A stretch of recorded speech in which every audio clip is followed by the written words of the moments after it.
สุขสบายดีเนาะผมเป็นพี่น้อง FC เบิร์ดสุคนเนาะมาพบมาพอกับช่อง YouTube ของ Hunter Channel กันอีกแล้วพี่น้องเอ้ยสำหรับมื้อนี้ก็ Hunter ก็สิพาพี่น้องเนาะเลาะเบิ่งหมู่คุณของเฮาคือเก่าพี่น้องเอ้ยช่วงนี้ก็เบิ่งพอเบิ่งแม่นไปก่อนเนาะ กำลังกินน้ำเนาะพี่น้องเพราะว่า แย่งนมแม่มันก็ได้อยู่10มื้อแล้วพี่น้องเอ้ยนี่ลูกโมนี่แต่ว่าแม่มันยังบ่ทันขึ้นเพศเตือจักมันเป็นจังได๋นี่หมูแม่นี่ละขึ้นเพศยากหรือว่ามันขึ้นนิ่งก็นิ่งโพดเนาะมันผู้ใดสิฮู้จักกันนิ่งส่ำนั้นแต่ลูกก็งามพี่น้องเอ้ยลูกงามโตยาวๆตามเทียนในภาพเลยเนาะกำลังกินอาหารเก่ง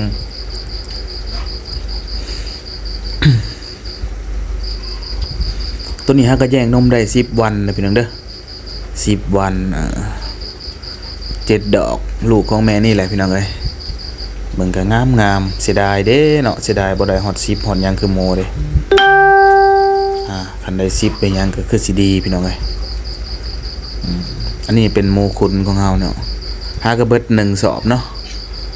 อาหาร1สอบแยกลูกได้10วันเนาะถ้าเป็น20วันก็สิเป็น2สอบแต่ว่ายังให้กินหวานนมอยู่ช่วงนี้อยากขี่อยากแล้วเนี่ยเพราะเฮาแยกออกจากแม่เนาะได้10วันปกติแม่มันนี่สิขึ้นแล้วเนาะถ้าว่าเป็นหมูปกติหมูสมบูรณ์ก็ว่า5 7วันเนาะ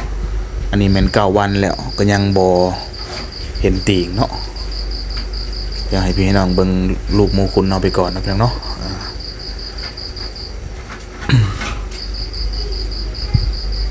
งามพี่น้องเอ้ย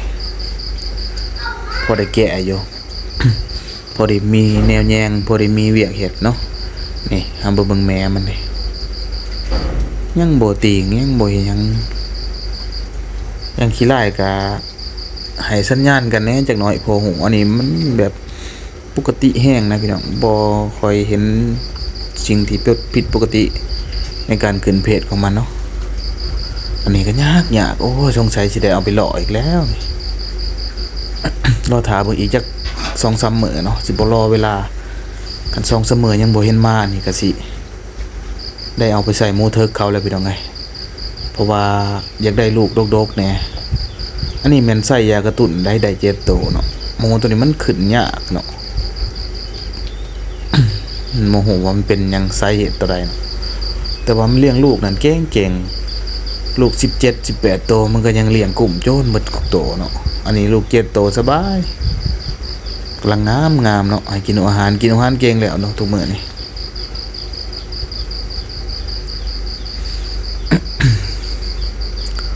แล้วมาเบิ่งแม่นี่บาทนึงเนาะเพียงเนาะนี่สำหรับแม่โมคุณเฮา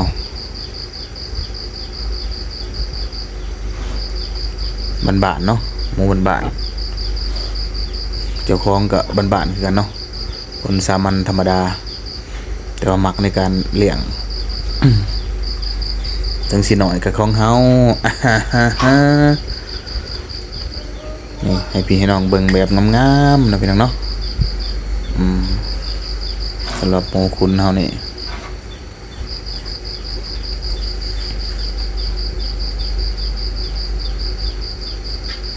ก็แม่นว่า12-13โตนี่ปะตะ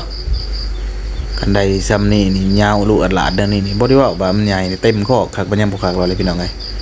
พอได้แย่งเฮาก็แนะนำเลยเนาะสำหรับผู้ที่สนใจอยากเลี้ยงหมูเนาะพี่น้องเนาะสนใจอยากเลี้ยงหมูอยากลองขุน ห้างนี่ให้ใส่ห้างใหญ่เลยเด้อเพิ่นเด้อเพราะว่าห้างน้อยนี่เฮาก็เทิร์นซื้อมาแล้วเฮาก็เลยเอามาให้มันกินช่วงมันยังน้อยถ้าว่าช่วงนี้คันเฮาให้ห้างใหญ่นี่มันมักสิมันสิเข้าห้างเหยียบขี้ตมขี้ดินขี้ดอนในคอกแล้วก็เข้าไปเหยียบห้างเฮ็ดให้ห้างนั้นเปื้อนไปหน่อยนี่โอเคเนาะ เดี๋ยวเฮาสิยับไปเบิ่งหมูคุณอีกรุ่นหนึ่งนะเพียงเนาะ เดี๋ยวโอเคเจ้าเราจะเข้าไปเบิ่งไกลๆเนาะนี่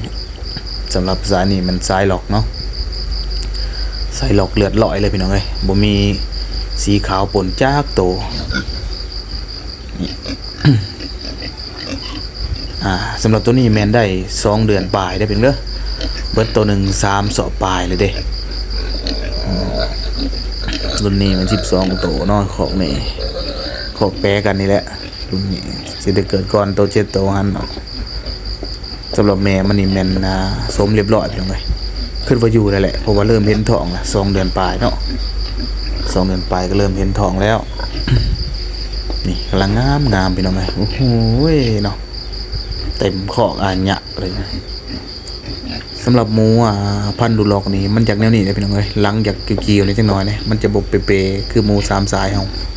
เนาะแต่ว่าน้ำหนักดี น้ำหนักดีตัวนี้ก็จะคุ้นไปเรื่อยๆแหละพูดแหละจนฮอดยามเงินทุนก็บ่ให้บอกพี่น้องเอ้ยค้นใส่ไวๆเพราะอาหารแพงหลายซุมื้อนี้แต่ว่าก็จำเป็นเนาะเฮาได้เลี้ยงมันแหละเลี้ยงมันก็จะแพงเลยพี่น้องเอ้ยพอได้ตื่นเช้ามาก็บ่มีเวียกเฮ็ดนะใครก็นอนตื่นสายอยู่นี่เบิ่งก็แพงมันได้เป็นไงคันเฮาได้เลี้ยงมาแล้วก็ได้สิมีเสียงหมูรบกวนหน่อยจังน้อยเนาะเพราะว่าผู้อยู่คอกหมูเป็นปกติเนาะนี่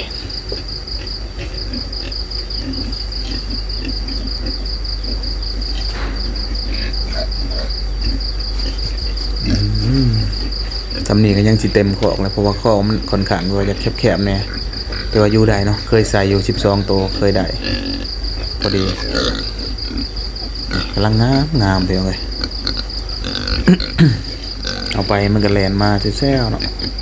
ตอนนี้มันเกลือแล้วเด้อเกลือแล้วเบิ่งให้พี่น้องเบิ่งนำกันเนาะความน่าฮักหมูบ้านๆเบิ่งคอกก็แล้วเนาะ คอกก็แล้วว่าคอกเป็นไงเนาะเป็นคอกธรรมดาเด้อบ่แม่นโรงเรือนเนาะคอกหมูน้อยๆนะเลี้ยงหมูคือกันพี่น้องเอ้ยหมูก็เป็นหมูเฮาเองเนาะลูกคอกธรรมดาให้พี่ให้น้องครับส้มไปนำกันเนาะเจ้าหน่อยสิพาไปเบิ่งหมูลูกคอกคือกันเนาะแต่ว่าก็ได้2 เดือนปลาย3 เดือนได้เลยพี่น้องเอ้ยฮอดวันที่9ก็เป็น3 เดือนเนาะรอถ่ายอีก3 อาทิตย์กับ3 วันเนาะน่าจะเกิดลูกพี่น้องเอ้ยเจ้าหน่อยสิพาพี่น้องเลาะเบิ่งไปพร้อมๆกันเนาะพี่น้องเนาะแต่ตอนนี้เบิ่งหมูก่อนนะพี่น้องเนาะนี่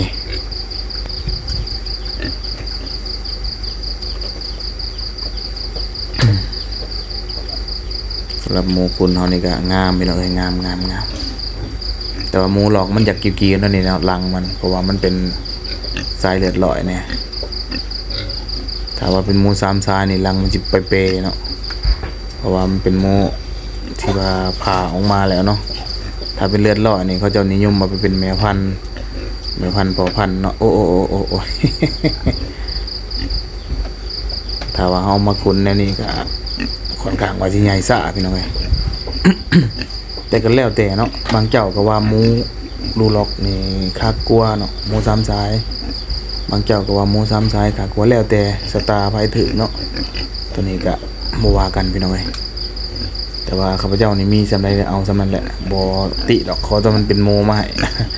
เกลือหัวอาหารคือกันกับหมูเพื่อนงามเลยพี่น้องเอ้ยอันเดียวกันนี่ก็ต้องมีน้ำล้างต้องมีกอกน้ำให้หมูกินเนาะ จึงจะเลี้ยงได้นะพี่เนาะสำคัญในน้ำให้มันสะอาดแน่เนาะเรื่องซักทุกชับยานี่ก็มันก็สำคัญอยู่แต่ว่ามันก็บางสุดนี่ก็ฮอดบ่ได้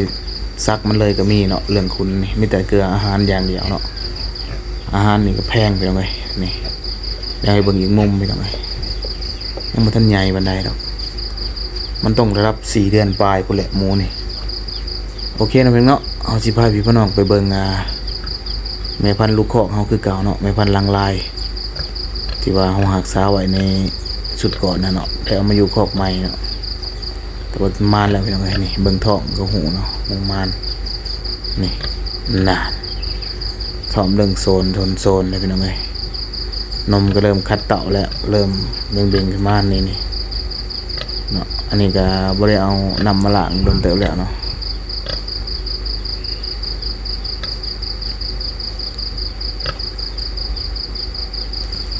สำหรับแม่นี่แม่นท้องได้3 เดือนเนาะ3 เดือนวันที่9เนาะวันที่9นี่มัน3 เดือนรอถ่ายอีก3 อาทิตย์3 วันเนาะอย่าลืมมันพี่น้องเอ้ย